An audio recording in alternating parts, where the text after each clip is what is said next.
Please please বলছি তো, তোমরা যাও না এই ঘর থেকে, আমাকে একটু একা থাকতে দাও না। কিয়া, তোমার কি মনে হচ্ছে না যে তুমি এবার একটু বেশি বাড়াবাড়ি করছো? শাশুড়ির হাতে চড় খেয়েছো কোনোদিনও? খাওনি তো। খেলে বুঝতে পারতে যে আমি বাড়াবাড়ি করছি না তোমরা সবাই মিলে বাড়াবাড়ি করছো।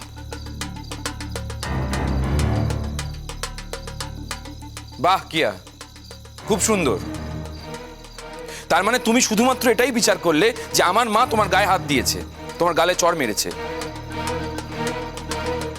কিন্তু মা যে তোমায় ভালোবেসেছে, এই পরিবারের একজন সদস্য মনে করেছে, সেটা তোমার কাছে ইম্পর্টেন্ট নয়, তাই তো? এই তুমি না আমার সাথে একদম কথা বলতে আসবে না।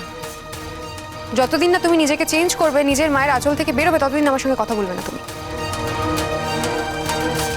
হ্যাঁ কিয়া, আমি সারা জীবন আমার মায়ের আঁচলের তলায় থাকবো, কারণ তুমি যেটাকে মায়ের আঁচলের তলায় থাকা মনে করো, আমার কাছে সেটা মায়ের সান্নিধ্য পাওয়া। আর মায়ের সান্নিধ্য পাওয়াটা আমার কাছে একটা ব্লেসিং। কোনো কিছুর বিনিময়ে আমি সেই ব্লেসিংটাকে হাতছাড়া করতে পারবো না। তাতে যদি তোমার আমার সাথে থাকার হয় তুমি থাকবে, আর যদি যাওয়ার হয় তুমি যেতে পারো, আমি আটকাবো না। মা চলো, ওকে আর বুঝিয়ে লাভ নেই, ও কিছু বুঝবে না। আমার মাকে না সবাই খুব ভালোবাসে, জানো তো কিয়াদি। এই কদিন আগে পর্যন্ত আমার ঠাম্মি মাকে পছন্দ করতো না। মায়ের জীবনে এমন অনেক খারাপ ঘটনা ঘটেছে শুধুমাত্র ঠাম্মির জন্য। কিন্তু আজকে দেখো, আমার মাকে ছাড়াই ঠাম্মি অচল। আসলে মা না সবার বিপদে আপদে ঝাঁপিয়ে পড়ে, সবাইকে সবসময় হেল্প করে। শুধুমাত্র তুমি মাকে বুঝতে পারলে না কিয়াদি। তোমার চোখে আমার মা সবসময় খারাপই রয়ে গেল।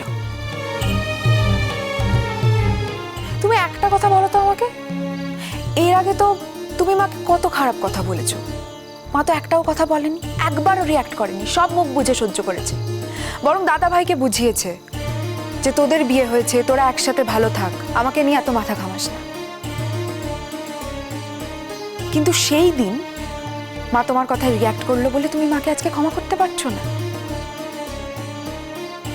একটা কথার উত্তর দাও কি, শুধুমাত্র ফিজিক্যাল অ্যাবিউজটাই কি অ্যাবিউজ, আর ভার্বাল অ্যাবিউজটা অ্যাবিউজ নয়?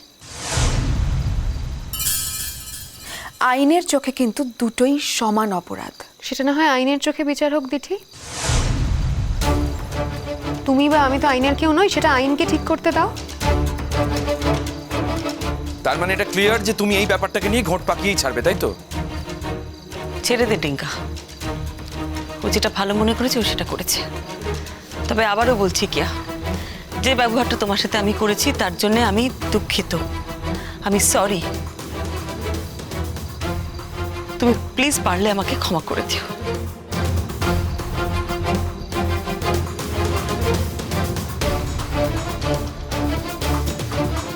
তুমি এই নাটকটা আমার সঙ্গে করতে এসো না। হ্যাঁ,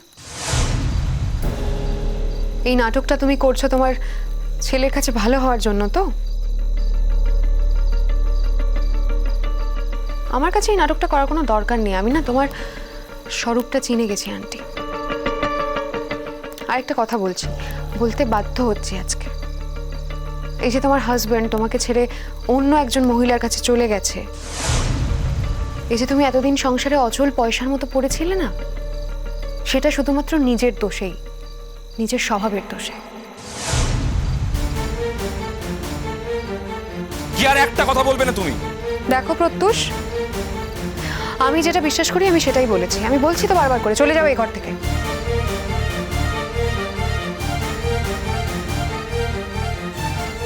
আন্টি, কেন এত অপমান সহ্য করতে এখানে এসেছো বলো তো?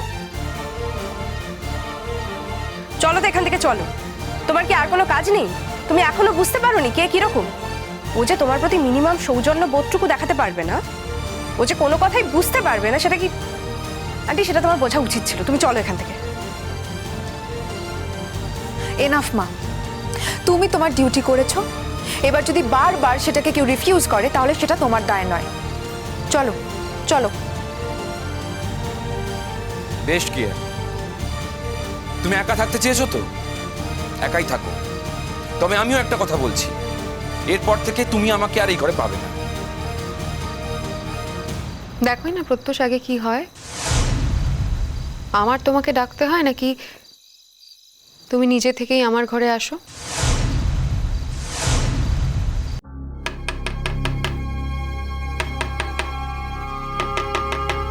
আসছি।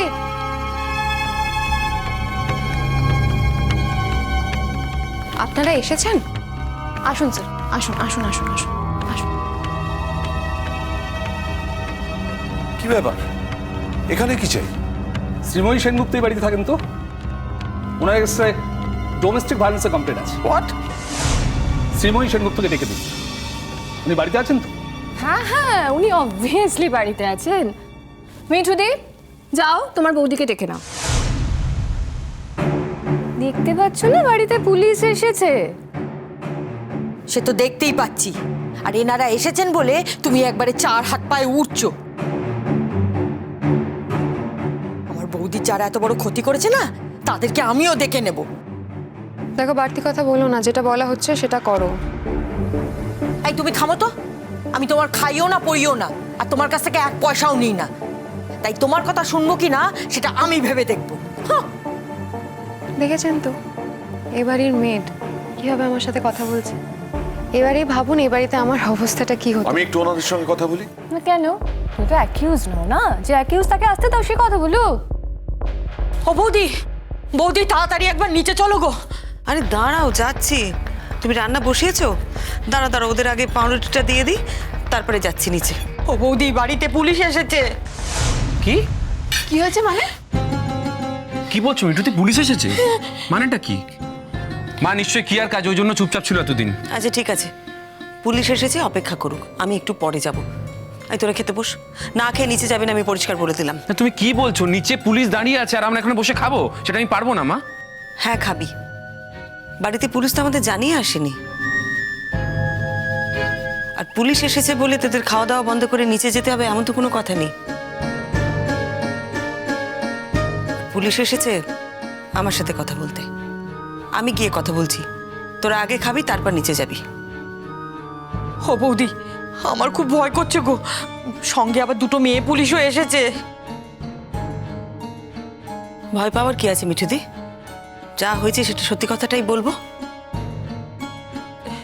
এই দেখো, এখন তো আবার অন্যরকম নিয়ম কানুন হয়েছে। ওরা যদি তোমাকে... ভালোবেসে আমার ছেলের বউকে ঘরে এনেছিলাম, তাকে শাসন করেছি বলে সে যদি আমাকে পুলিশের কাছে ধরিয়ে দেয়, দেবে। আমার শরীরে প্রাণ থাকতে নয় মা। শোন টিঙ্কা, তুই নিচে গিয়ে কোনো কথা বলবি না, আমাকে কথা বলতে দিবি। আইন কিন্তু তোর উপরে নয়, তুই অকারণে নিচে গিয়ে মেজাজ দেখাবি না, চেঁচামেচি করবি না। আমাকে যা জিজ্ঞেস করবে আমি উত্তর দেবো, তুই চুপ করে থাকবি।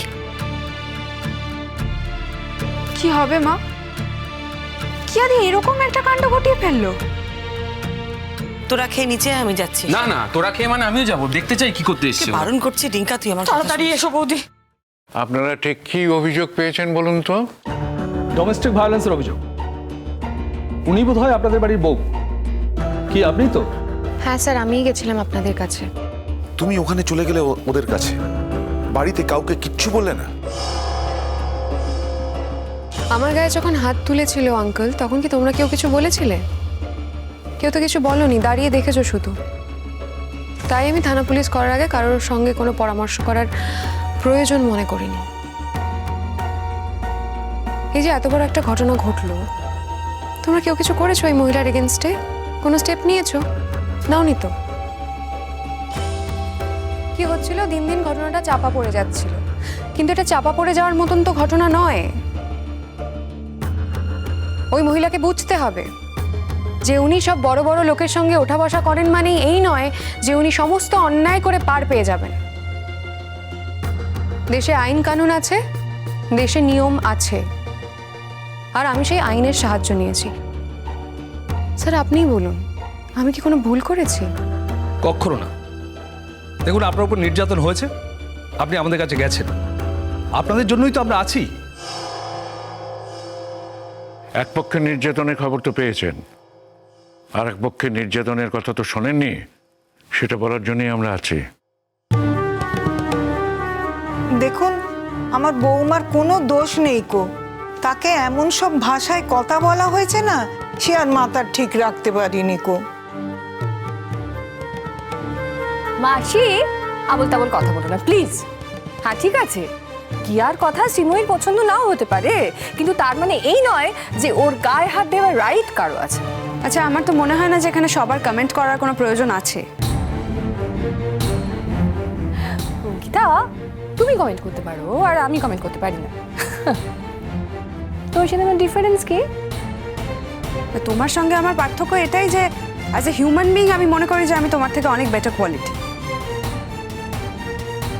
আর এটাও পার্থক্য যে তোমার সঙ্গে আন্টির কোনো সম্পর্ক নেই, অফিসিয়াল সব সম্পর্ক মিটে গেছে, তাও তুমি জোর করে এই বাড়িতে পড়ে আছো। আর আমাকে আন্টি নিজে থেকে এই বাড়িতে ডেকে এনেছে, তাই আমি এখানে আছি। তাহলে বুঝতে পারছো যে কার কথা বলার অধিকার আছে আর কার নেই। অন্যায়ের বিরুদ্ধে সবাই প্রতিবাদ করতে পারে। আচ্ছা ঠিক আছে, কিন্তু যার খোঁজে এসেছি তিনি এখন আসছেন না কেন?